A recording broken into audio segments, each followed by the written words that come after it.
દિવસથી સુરત શહેરમાં મોસમ વિભાગના અનુમાન અનુસાર જો ડિપ્રેશનના કારણે ભારે વરસાદ અને પવન આને ધ્યાને રાખીને ગુજરાત સરકારશ્રી તરફથી માર્ગદર્શન આપવામાં આવી રહ્યું છે. કાલે માનનીય મુખ્ય સચિવશ્રીની અધ્યક્ષતામાં વિડીયો કોન્ફરન્સ યોજાઈ હતી અને આજે માનનીય મુખ્યમંત્રીશ્રીની અધ્યક્ષતામાં વિડીયો કોન્ફરન્સ યોજાઈ હતી અને ગુજરાત સરકારશ્રી તરફથી આ પરિસ્થિતિને ધ્યાને લઈને સતત માનનીય મુખ્યમંત્રીશ્રીનું માર્ગદર્શન મળી રહ્યું છે.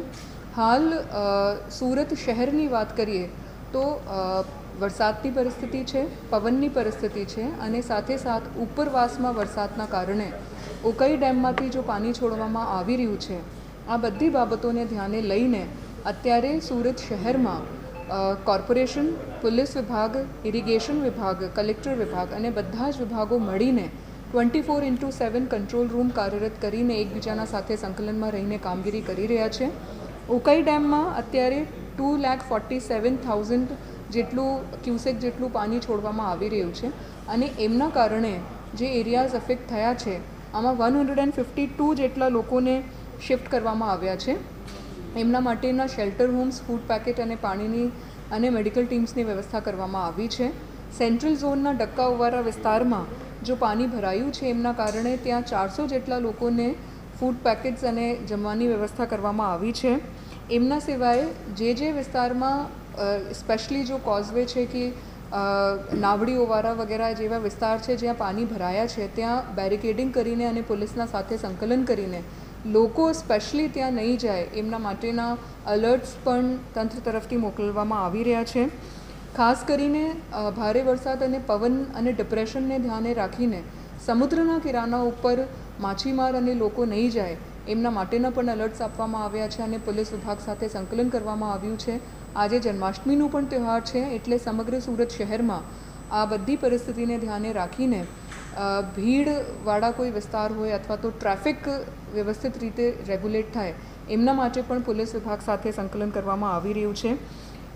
તમામ પરિસ્થિતિ ઉપર કોર્પોરેશન વિવિધ વિભાગો સાથે સંકલન કરીને 24/7 મોનિટરિંગ કરી રહ્યું છે. આપના તરફથી હું લોકોને અપીલ કરું છું કે ભારે વરસાદ, પવન અને ડિપ્રેશનની પરિસ્થિતિને ધ્યાને રાખીને ખાસ કરીને બાળકો, સિનિયર સિટીઝન્સ અને પ્રેગ્નન્ટ વિમેન બહાર ના નીકળે અને બીજું તાપી નદીના પ્રવાહ વધારે હોવાથી તાપી નદીના આજુબાજુના વિસ્તારોમાં લોકો ના જાય અથવા તો ખાડીમાં વિસ્તારમાં પ્રવાહ વધારે હોવાથી ત્યાં ના જાય અથવા તો સમુદ્રના કિનારા ઉપર અત્યારે ડિપ્રેશન અને પવન અને વરસાદની પરિસ્થિતિના ધ્યાને રાખીને લોકો મૂવમેન્ટ ના કરે એવી હું અપીલ પણ કરું છું. કોઈને પણ પેનિક થવાની કે ગભરાવાની કોઈ પણ જરૂરત નથી. એડવાન્સમાં જે આગોતરા પગલાં લેવાના છે એમના માટે તંત્ર પૂરું સજાગ છે. સાહેબ, જે ગટરિયા પૂર આવવાના શરૂ થઈ ગયા છે, કાદરસરની નાળમાં કમર સુધી પાણી ભરાઈ ગયા છે, હજી પરિસ્થિતિ કેવી બની શકે છે ત્યાં આગળ? અત્યારે આજના માટે મોસમ વિભાગ તરફથી રેડ એલર્ટ સુરત શહેરને આપવામાં આવ્યું છે અને એમના કારણે ભારે વરસાદની પરિસ્થિતિની સંભાવના છે અને સાથે સાથ ઉપરવાસમાં જો વરસાદ થઈ રહી છે ત્યાંથી ઉકાઈ ડેમમાંથી જો પાણી છોડવામાં આવી રહ્યું છે એ બે પરિસ્થિતિને ધ્યાને લઈને કેટલું પાણી અથવા તો વોટર લોગિંગ થાય એમના ઉપર તંત્ર વોચ કરી રહ્યું છે. જે પણ જરૂરત પડશે એ પ્રમાણે આગોતરો કામગીરી કરવામાં આવશે. કયા કયા વિસ્તાર છે જે હજી ઇફેક્ટિવ થઈ ગયા છે જેમાં ગટરિયા પૂર આવી શકે છે?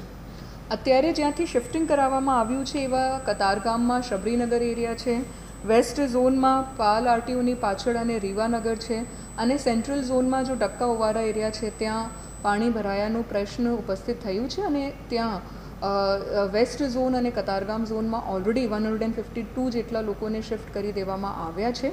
ભવિષ્યમાં જ્યારે વરસાદની પરિસ્થિતિ અને ઉકાઈ ડેમમાંથી જો વધારે કોઈ પાણી છોડવામાં આવે એને ધ્યાને રાખીને જ્યાંથી પણ શિફ્ટિંગ કરાવવાનું હશે તંત્ર આગોતરું શિફ્ટિંગ કરશે. અત્યારે ઉકાઈ ડેમમાંથી જો પાણી છોડવામાં આવી રહ્યું છે એમના કારણે તબક્કાવાર જો વેસ્ટ ઝોન અને સેન્ટ્રલ ઝોનમાં ફ્લડગેટને ઓપરેટ કરવા માટેની કામગીરી ચાલુ કરવામાં આવી છે અને બંધ કરવાનું, ખોલવાનું એ બંને જો પરિસ્થિતિ છે એ ઉકાઈ ડેમમાંથી કેટલું પાણી છોડવામાં આવશે અને વરસાદ એ બંનેને ધ્યાને રાખીને કરવામાં આવશે. તબક્કાવાર મીડિયાને પણ તમામ પ્રકારની માહિતી અત્રેથી આપવામાં આવી રહી છે પણ જે પણ પરિસ્થિતિ ઉદ્ભવશે એમનું આગોતરી માહિતી પણ તંત્ર તરફથી આપવામાં આવશે. મેમ, અત્યારે કોઝવેની સપાટી છે તે 10 મીટરની ઉપર ચાલી રહી છે. ભયજનક સપાટી 11 મીટરની આસપાસ ચાલે. 1 મીટરની આસપાસ જ જે કહેવાય કે ડિફરન્સ છે. જો આગામી દિવસમાં વધુ વરસાદ પડે છે, પાણી છોડવામાં આવે તો કયા કયા વિસ્તારમાં ઇફેક્ટિવ થઈ શકે છે? જો કઈ ડેમ અને ભારે વરસાદના કારણે મોટા ભાગે જો એરિયાઝ અફેક્ટ થાય છે એ કતારગામ ઝોન, વેસ્ટ ઝોન અને સેન્ટ્રલ ઝોનમાં આવે છે. એ તમામ એરિયાઝનું મેપિંગ કરવામાં આવ્યું છે. અત્યારે અમે કોઈને પણ પેનિક અથવા તો પેનિક કરવા માંગતા નથી, પણ જ્યારે પણ કોઈ પણ પરિસ્થિતિ ઉદ્ભવશે એના આધારે જે વિસ્તારોમાં અલર્ટ આપવા માટેની જરૂરત પડશે એમને એડવાન્સમાં અલર્ટ આપવામાં આવશે. એ તમામ વિસ્તારોનું મેપિંગ ત્યાં ઝોનની જો ટીમ્સ છે એ સતત ત્યાં ફિલ્ડ વિઝિટ્સ કરી રહી છે. આખી રાત્રે કાલે પણ ફાયરની ટીમ્સ અને ઝોનની ટીમ્સ આ તમામ વિસ્તારોમાં ફરીને સ્થિતિનું પણ મોનિટરિંગ કન્ટિન્યુઅસલી ફિલ્ડ ઉપરથી પણ કરતી હતી. કંટ્રોલ રૂમ્સ આ તમામ ઝોનમાં 24/7 કાર્યરત છે. ઉકાઈ ડેમના ઇરિગેશન વિભાગ સાથે કોર્પોરેશનનું આગોતરું આયોજન સંકલન કરવામાં આવી રહ્યું છે. એટલે એ લોકો જ્યારે પણ પાણી છોડવા માટેનું ડિસિશન્સ લઈ રહ્યા છે એમની આગોતરી જાણ કોર્પોરેશનને, કલેક્ટર ઓફિસને કરવામાં આવી રહી છે. અને એટલે પૂરતું સમય કોર્પોરેશન અને તંત્રને મળી રહ્યું છે જેથી ભવિષ્યમાં એ લોકો જે પણ નિર્ણય લેશે એમાં જે પણ વિસ્તારો અફેક્ટેડ થશે એમની આગોતરી માહિતી બધા લોકોને આપવામાં આવશે.